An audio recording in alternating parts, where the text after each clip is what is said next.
Okay, hey, and welcome to another train set review by IC82. Hey, that rhymes. Cool, I'm a genius. Well, maybe not. Now, this is by Hornby. Again, sorry, no prizes for guessing that. Kind of gives it away. And it's called the Blue Rapier. So there we go. There's the box. Really, really big. Only just fits in shot. Well, doesn't really fit in shot at all, actually, as I have to keep moving it around like this and make you feel sick. But there we go, the Blue Rapier. Now, it's a Class 395 Javelin. That's the train. So I'm not too sure why they called it the Blue Rapier. I don't know if that's its nickname or something, or it's just the name Hornby have given to it. But I have to point this out, and we have to point this out right now, and the box kind of gives it away. It's not a premium model, okay? Hornby do this. They do budget trains and they do premium trains. Bachmann don't. They just do one type. But Hornby have like a budget range and then they have like a premium range. And this is a budget train set. Okay, this is a budget train and I will show you why and how. If we just get the latest Hornby catalogues here, so we've got 2012 and 2013. Now, the Blue Rapier train set is not in the 2013 catalogue. It's been discontinued, it's disappeared. However, it was still in the 2012 catalogue. If I just, there we go. So yes, there you see it, it's the Blue Rapier. So 2012 seems to be the last year that they were really plugging it. However, there's still loads around. They're in model shops all across the country. They're online, they're on Amazon. They might even be in Argos, and they're definitely in Model Zone. So if you do want it, it should be pretty easy to get hold of. And it comes with one coach in the middle, as you can see just there, and you can buy additional coaches. You can buy additional railroad coaches. However, again, I must stress, it's budget. It is not premium. It's quite cheap, actually. It's quite El Cheapo. If you want the premium Class 395 Javelin, which was used in James May's Toy Stories, it was basically, they called it the Bullet Train. They nicknamed it the Bullet Train because it is Hitachi. It is made by Hitachi, so it is Japanese. But if we go to this page in the latest catalogue, you'll see there's the premium version. Now, it did originally show up in about 2008, 2009. I think there was one called Sir Steve Redgrave, who is a famous British rower. He's still alive. But I'm not too sure if this one's called Sir Steve Redgrave. I don't think... No, this one's called Sir Chris Hoy, who I think is another rower, another Olympian. I could be wrong. If I am, correct me. You always do. So there we go. That's the premium Javelin. See, there we go. That's the premium Class 395 right there. Now that is beautiful. Absolutely beautiful. One of the nicest trains Hornby have ever made and runs like a dream. Keep watching this space for a review coming up. However, today we have the train set version, okay? Now we've got to cut it some slack because it's a train set. It's designed for kids, it's designed for youngsters, it's designed to get people into the hobby. It's designed to be wrapped up and put under a Christmas tree, basically. So, okay, it's a little bit late for that, or early, depending on how you're looking at it.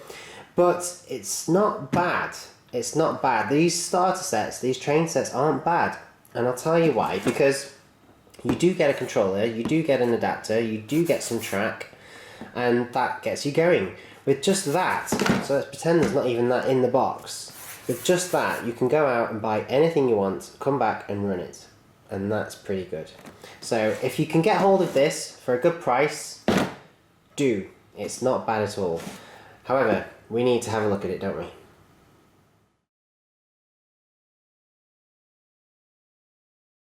Now the first thing you'll notice about the box is that it's a cheapo box as well. I have opened it quite a while ago to have a look at it and everything, just check it's all okay, but it is a cheapo box. You normally get a back to these boxes. You normally get like printed images and stuff about the extension packs and everything, but they've not even given you that. It really is budget.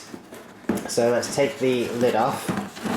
It's quite a tight fit. And then once you're inside, you can see that again, it's not exactly the typical type of premium box that, well, the other type of box isn't exactly premium, but it's not even of that same level. It's not even of that same standard. Now, I can't moan too much because this is, in all honesty, more recyclable. I mean, they've got rid of all the polystyrene and put in cardboard everywhere instead, which, look, is recyclable. So, good for green points there. You know, it's definitely environmentally friendly compared to the other one, but it does feel a little bit cheap. It does feel a little bit too low budget, I suppose. So here's our the new style Hornby DC controller. Now they're very good at running trains quite smoothly, but they don't seem to have as much oomph in them as the others did. Anyway, I do have a video coming up on controllers, so stay tuned for that. We look at this and we look at several others, so definitely stay tuned for that. But yeah, there's your controller. Just noticed you can even mount it to something. And then you've got your adapter. So there we go. That's what goes into. Let's say obviously British type of. I don't know if they do they use these in Ireland. No, I don't think they do. I'm not sure. But anyway, yeah, GB UK mainland. That's the type of adapter that you get. The transformer to cut the power down, because let's be honest, 240 volts or whatever would fry our trains. You even get a little buffer stop.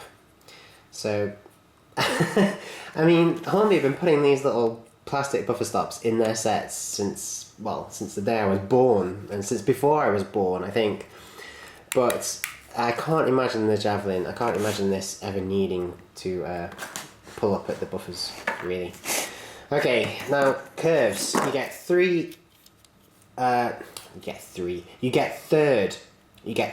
radius curves. You get 8 third radius curves.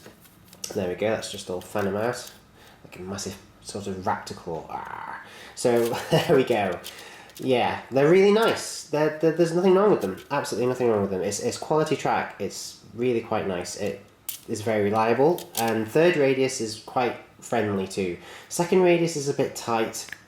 There are quite a lot of locomotives that don't like second radius, and first radius is just a joke, really. It's way too tight, very unrealistic. But third, that's good. We like it. Very nice. You get a siding.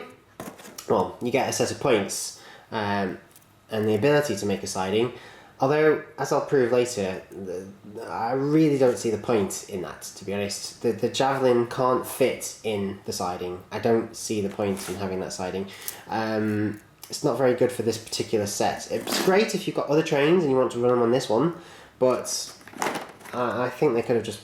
Come on, Hornby. I mean, if we just look at the box here, you can see, look at the length of the siding. It's basically just one... I mean, they say that it's basically just one double straight. Now, what I would recommend you do is to remove that siding altogether and to basically take up 2 of these and put them on that side and then put this down here and basically just make your loop a bit bigger.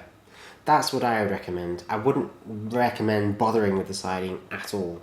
Not unless you've got little shunting locomotives and wagons and stuff.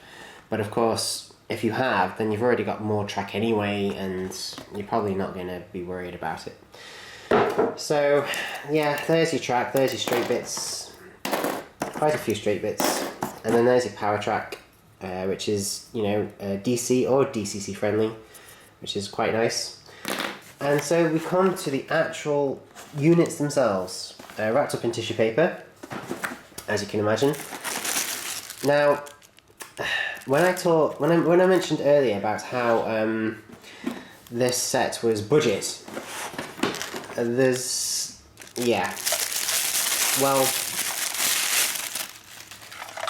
plastic wheels. It really is budget.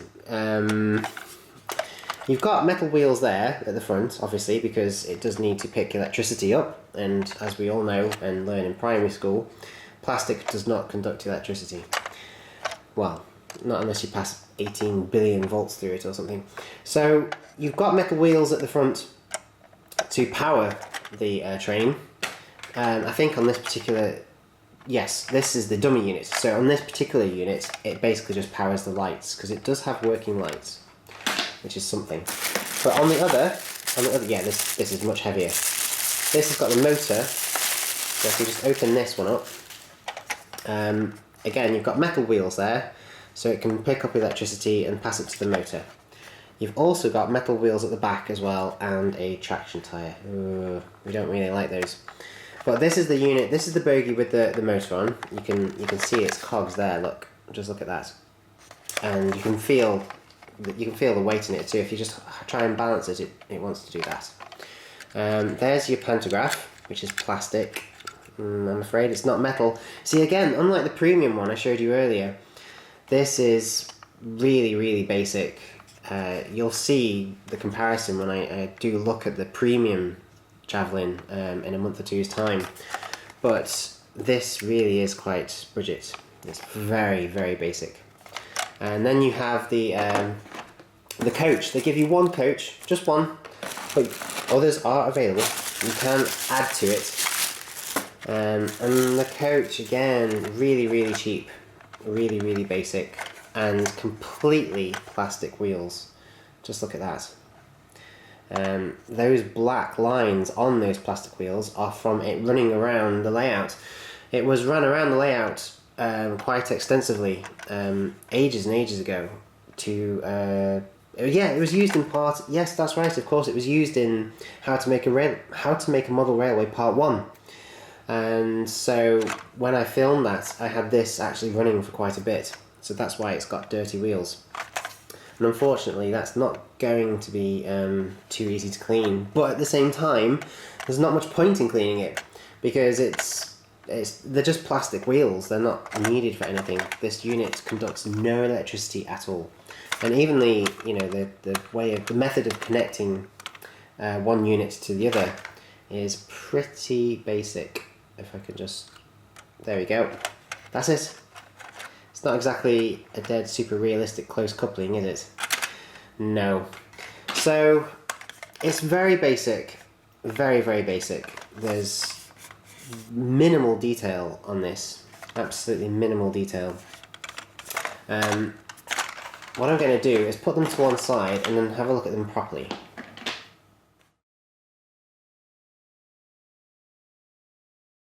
Right, okay, so everything else is out of shot, and we've got just the units to have a very, very quick look at.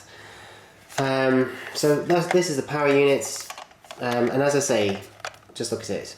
It's quite basic.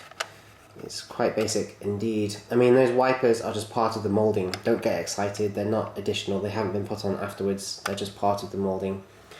The roof is just part of the moulding as well. The only bit of detail, I suppose, is the electronic equipment up on the top here, the pickup equipment. You know, you've got the pantograph there, albeit in plastic, which obviously is not going to pick up very well, is it, being plastic? But then it's just dummy anyway, it's not meant to actually work. But the lack of detail continues to the rest of the unit. As you look down the side, there's just masses of detail missing. It's really hard to do it without the other to show you, but that is coming up, so when it does I shall have a look at it again. But there should be detail, there should be additional detail on the doors, there should be additional detail running down the side here. And there should be additional detail on the underframe even, but it's just not there. It's just completely lacking. So it's very, very basic indeed. And then with the middle unit it's even worse, to be honest, because we don't get any metal wheels at all. It's just completely plastic, which is obviously very, very cheap. And it's also quite noisy. And it doesn't run particularly nice either, so it doesn't run particularly nicely. But it's one gigantic piece of moulding, again, lacking in detail, very, very light, very light. Thankfully, Earth's gravity is holding it down, but I mean, if we were doing this on the moon or even Mars, it would probably just float away. Now, if we have a look at this one, again, just like the other unit, the detail's almost identical. Well, it is identical, but the big difference is that we have no motor. There's no motor bogie, so that on the back here they've put plastic wheels again to save cost, to keep the costs down, to make it cheap, to make it affordable. And it's certainly cheap, it's certainly affordable. I mean, I think you can pick the set up for about £70, maybe less. But I'm warning you now, it's very cheap, okay? It's very budget, so don't expect something that's just going to blow you away. However, when it comes to running, it's not too bad.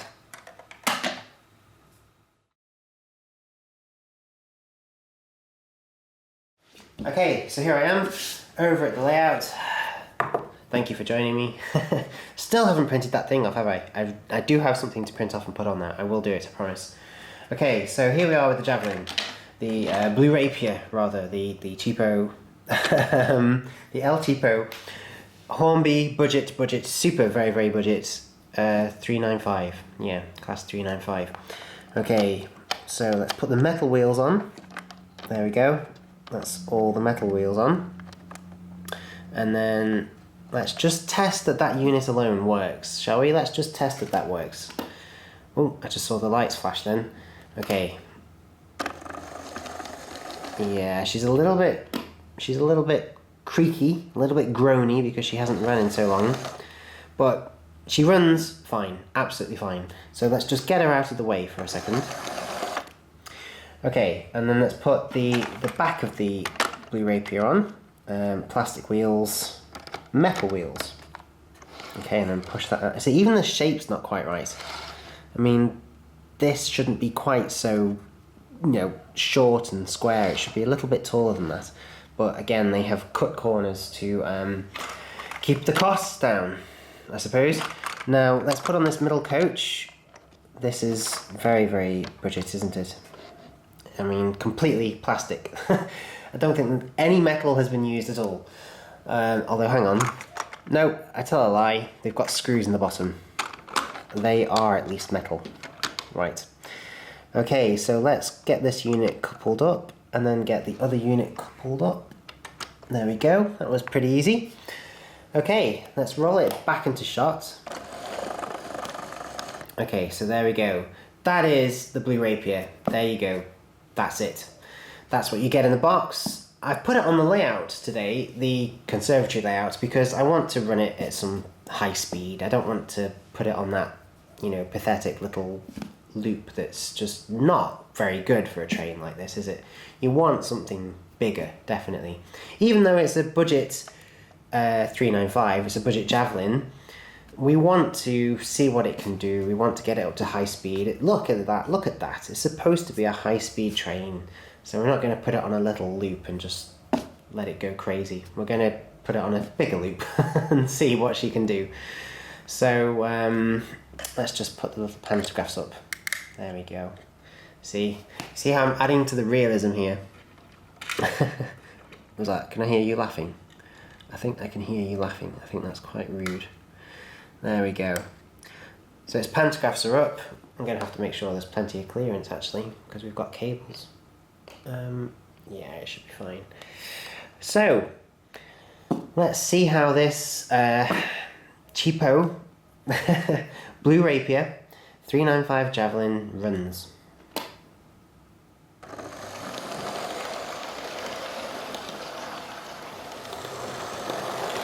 Okay, well there she goes. Now will she get across the express points? No. She's died. You see, this is a slight problem because these wheels here, I'm pretty sure, are for just the lights, and then these wheels here are for just the motor. That's it, nothing else. Basically, because one of those wheels is still in the dead zone of the express point, she's died. She's completely died. And she's not getting any assistance from the rest of the train either. So the only way we're going to get her to go over the express points, which are famous for killing locomotives with not enough pickups, is to get her going faster. So I'll give her a little bit of a nudge now. So here we come with the hand of God, which is very realistic. Oh, there we go. So she's on her way again. You don't get any lights at the back. You don't get any rear lights, but you do get directional lighting when she comes towards you. So if we just wait for her to come round the top of the layout, you should see her front lights on. There we go. Now they're actually pretty good. They're pretty good lights. Oh, of course we need to speed her up, don't we? Right, so here we go.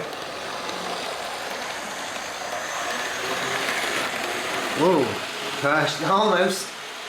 Hey, did you see that? She nearly died, didn't she? Those points are killers. But now she's going at a fast enough speed that she can clear them, no problem. There we go.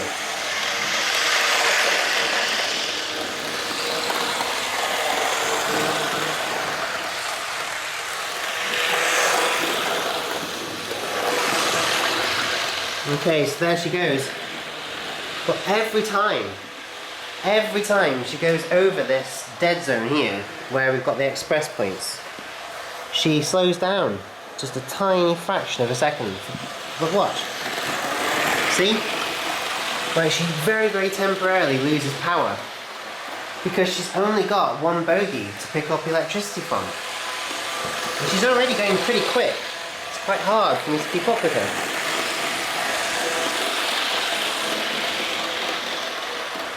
Okay, let's make her go even faster and see if she... Whoa!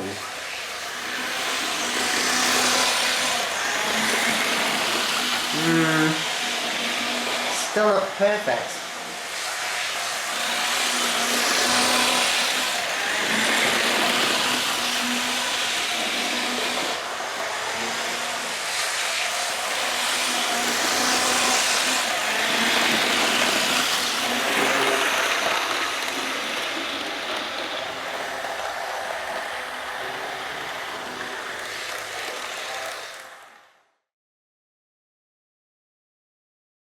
Well, I've slowed her down again because she really didn't like going too fast. And now I've slowed her down again, she's running really well. She's still not quite perfect with these killer express points here, but she's much better than she was.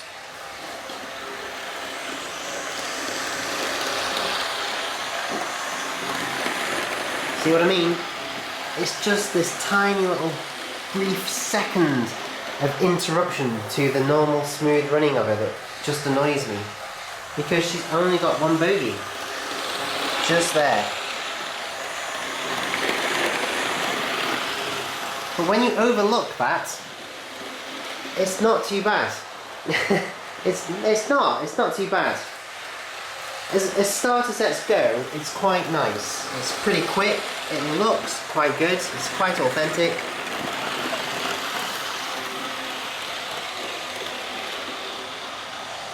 And it even has lights. However, this train is strictly for beginners, if you ask me. Slow, slow, slow. There we go. Actually, that's pretty good. That's not too bad for DC. That's pretty good slow speed performance. But I have to reiterate that this train, the Blue Rapier, it's for beginners. It's for new people into the hobby. It's for starters. It's for kids. It's not for your serious modeler. The serious modeler will be disappointed by the lack of detail. It's not 100%. It's about 60%. It's about 60% complete. The plastic pantographs are a little bit cheap and they're really quite flimsy as well. Plus, with that one bogey there, responsible for the whole performance of the train, she struggles. She really does struggle. She can't go too fast, and if she comes across points like those Hornby Express points, then she really struggles. She would benefit from being able to pick up at the front. Now, she does pick up at the front, but it's just for the lights. So, again, I think I might turn this into a bit of a project, possibly, and see if we can get her running much better by putting extra pickups to feed the motor so that she runs much better. I'll think about it. I'll see what me and Craig, who is the chief engineer, the chief technician, I'll see what we can do. But it's not a bad train set. It's not a bad starter set.